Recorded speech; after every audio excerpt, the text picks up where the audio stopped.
Boundaries, responsibility, and discipline. That's what we're going to talk about today. Hi, welcome. My name is Dr. Ayo Adenuga. I'm a public health physician and host for Action for Teens and One's Health. Thanks for joining me today. So today we're going to talk about boundaries, responsibilities, discipline. The greatest gift a parent can give a child that is of value is a sense of responsibility. It's of very great value. Has it ever happened to you where you have to shout and yell several times before your child does what you've asked them to do? And it's until you shout before they get up, or you have to yell to get up out of bed, or before they do their chores, you have to say several times, then you have to talk in frustration. Or does it happen to you where you tell your child go to sleep at 9:30 or 9 and they're still wandering around until 11, and you have to yell before the child does what they're supposed to do? So sincerely, I feel you. I've been there and it can be frustrating. A child needs to know what they're responsible for, what they're not responsible for, what they need to say no to, and what and when they should accept a no. Now, if we teach responsibility, set limits, and help our children to delay gratification, the smoother it is for them to transition into adulthood. So it's important that we are able to help our children in choosing responsibility. Now, the work of responsibility has to do with teaching, them learning, and then being able to set boundaries, and the work of discipline is important. Now, there's something called positive discipline and negative discipline. Positive discipline has to do with you teaching your child what to do, the child learning, you instructing beforehand. Every day we impact values on our children, we talk to them, we teach them. So they'll learn along the way and we build relationship with them as they grow.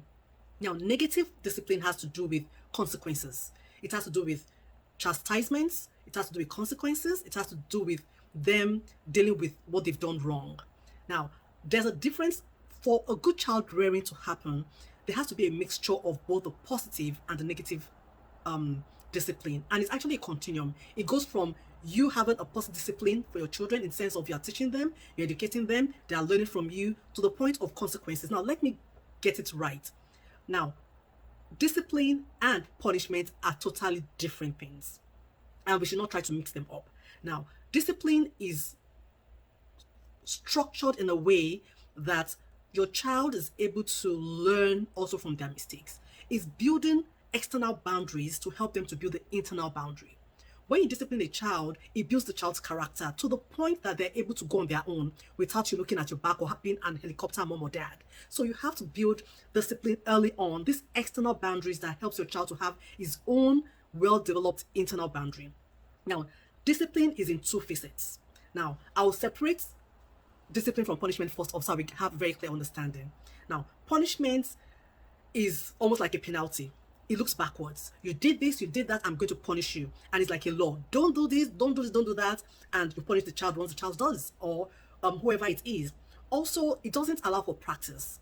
It doesn't allow for love. It doesn't allow for them to make mistakes. Is you do this, and these are the consequences. It is backward looking. However, discipline is forward looking. It is a result of their own action. So discipline is so that if you do this, you get this. And that can be positive or negative. If you do your homework, you pass. If you don't do your homework, these are the consequences. You don't get to benefit from some privileges that you should have, like watching TV, being on your phone, or your chores. If you don't do your chores early, they get to do the next one with it. So the child is built to make their own choices, responsible choices, based on this outward reward. So it's forward looking. It allows for mistakes because you are teaching the child makes mistakes once, twice, you let it slide. But at the point, okay, these are the consequences if you don't do all those things. So it's forward looking, then it's not judgmental. You don't judge the child, you don't unnecessarily punish the child, okay, for what they've done. But the child knows that if I do this, if I stay out late, then my mother is not going to allow me to go out again. If I don't use my helmet and I fall and get bruised, then I don't get to ride my bicycle, A, B, C, and D. So discipline is teaching the child and letting them know that this is what you do. This is the reason why. And if you do it right, you get to ride your bike. If you don't do this, you get that privilege will be withdrawn from you. So discipline and punishment are totally different, and many children get it wrong. They say, "Oh, my parents are always punishing me," or the mother says, "Oh, I don't want to punish this child all the time." No, it's consequences. Even God in God's word, it disciplines also that we can be good and be holy unto Himself. So these are very important things. It gives a child the ability to choose and to be responsible in what they are doing. Now, there are a few things I'll mention to help your child develop good sense of discipline and responsibility. Now, the first one is developing self-protection. Okay, developing self-protection and assertiveness. You teach your child to be able to say no when they need to say no, and to accept no when you tell them no. So, for instance, when you say no to a child, don't do this, some children will just keep whining or throwing tantrums until they get it. You need to be able to help your child to accept no, because this is what also builds empathy. When they know when to say no to certain things, and when they know how to accept no, they know when to stop. They don't like frustrate you, by whining and say please, please, please. When it is no, it is no. My sister came the other day, and I think one of my children was asking for something, and she said no. And she said, "Oh, please." They thought it was me. I said, "Please, please." And she was like, "Okay, if you keep asking, then you not only lose it for 1 hour, you lose that privilege for the rest of the day." Believe you me, he stopped. He just waited to the 1 hour before he asked again. So these are the ways you can help them to develop these assertiveness skills, being able to say no and accept no. Okay, also taking responsibility for their needs and feelings. Children need to be able to express themselves. How are they feeling? Recognize it when they feel that way, and taking responsibility for them to achieve their own desired feeling. So our life and our goals and the way we feel depends on us, not on other people. And that's where people get it wrong. We need to teach our children. So recently, my daughter came home. She and her sister went out, and she came home looking sad. And I was like, "Oh, you look sad. What's the matter?" She said, "Nothing." I was like, "Really nothing? But you look sad. You should be able to say, Mom, I'm sad, but I can't talk about it right now. Can I talk to you? I'll talk about it later. Or I'm sad because of this, but I'm okay." But don't say nothing when you actually feel sad. When you feel happy, say, "Yeah, I'm happy." So for today, for instance, my daughter came and said, "Oh, two things happened to me, two good things, two bad things, or one bad thing." And I was like, "Oh, what's that about?" And she said the good things were like, "Yay." And she said the bad, like, "Ah." She took ownership of her feeling, and then she also recognize that there are also good things that happen to her. And she didn't allow those bad things to make her day go bad. So my other daughter also, when I said, "You are free to express yourself," she did say, "Okay, yes, Mom, I feel sad. This is what happened." And we were able to solve it at that point, and she felt better. So we should take ownership of our feelings, or help our children take ownership of their feelings, and help them to be able to know that you remaining sad or happy ultimately depends on you. So give your children a sense of control around themselves, the ability to make their choices, to be happy, to be sad, to be disciplined, or to enjoy favors. They say obedience and truth makes way for you before God and man. Let them choose. If you wake up early and I don't shout before you get up, you get to watch TV, you get to play your games. If you stay beyond X number of minutes, then you lose that privilege. So they get to choose, taking responsibility for their action. And you could also say sometimes that, well, after they've made that, it's sad that you chose to be punished today. It's sad you chose to be punished, or to be disciplined rather, or it's sad you chose this or that over this. So let them know that ultimately it's their decision. You made a choice, for what you did. Delaying gratification is also so important. Many a times when our children say, "I want this," we give them immediately. When they say, "Oh, I want to buy XYZ," we give them immediately. So, for example, recently, my daughter, okay, it was Labor Day, just passed, and my daughter was like, "Oh, Mom, we've always said we wanted to go out. I'm going to look for places to go to." I was like, "Okay, could look for places, but look for places that we don't have to spend so much money." So like, "Oh, can we go to X, Y, and Z?" I was like, "Last week I spent a lot of money for A, B, C, D. Right now I'm low on cash." Okay, I don't want to spend my credit because we want to go and enjoy ourselves.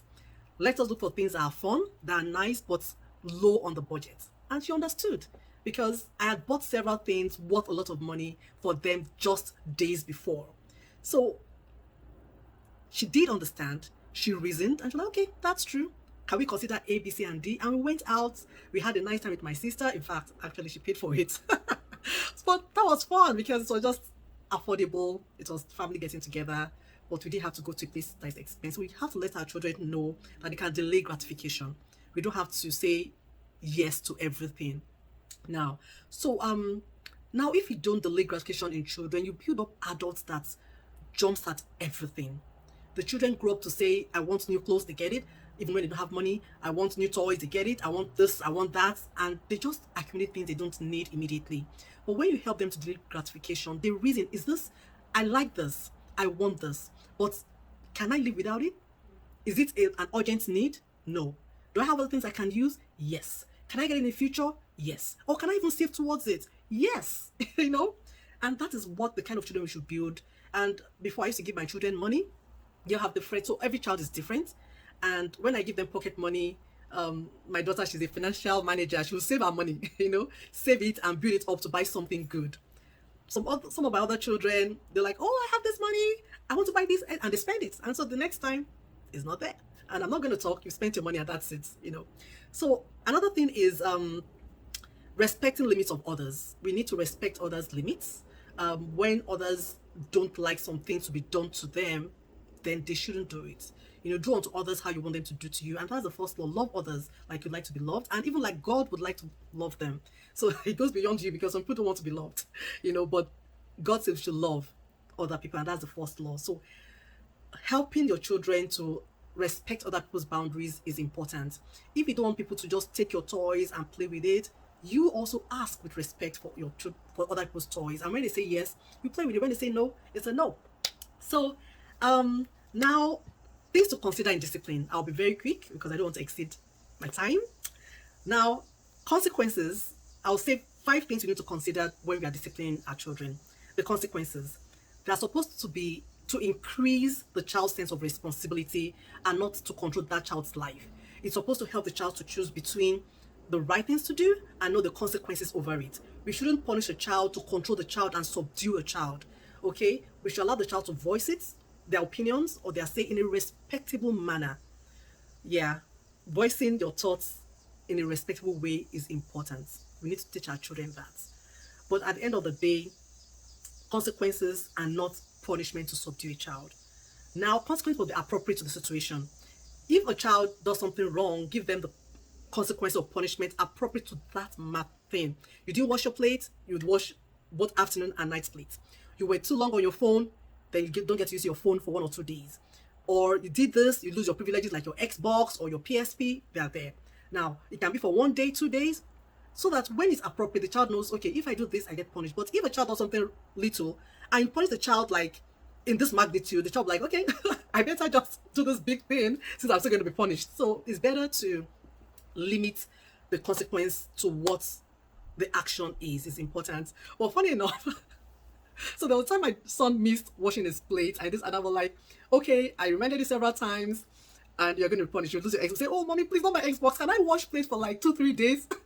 So I was like, no, it's obvious that's no longer a punishment. So yeah, sometimes you need to give consequence that they would appreciate that, yes, I did something wrong.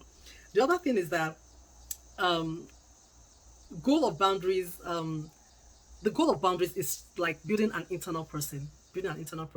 So at the end of the day, when they're out of the house, when they're in the field, when they're in college, they already have it built in them that they put that boundary around themselves as well. They know if I study, I pass. If I don't study, I might not pass. The kind of friends I make determines the outcome. What kind of friends am I making? What do I want to become in life so that I surround myself with such friends so they can associate actions with consequences? And that is the most important thing. So let us just imagine. Imagine having a family and children that know what their responsibilities are. They love going to school because they want to go to school and not because you are forcing them. They love doing what they want to do because they can see what the future is. And that's the kind of parents I want to see out there. That's the kind of parents I want to be, whereby when I'm no longer around, are they still able to do what they're supposed to do? So thank you for listening. Now, share in the comments below. What are the things you've learned? What are the things that come out to you that you're like, yes, this is what I should be doing? Share with me. Or what have you done, okay, in terms of disciplining your children that has worked for you? Please share with us so that everybody can learn. So thank you for listening. Please, if you like what I've said so far, share with other parents. I'm sure they would gain from this. Like and then subscribe. So thank you and have a great day. Bye.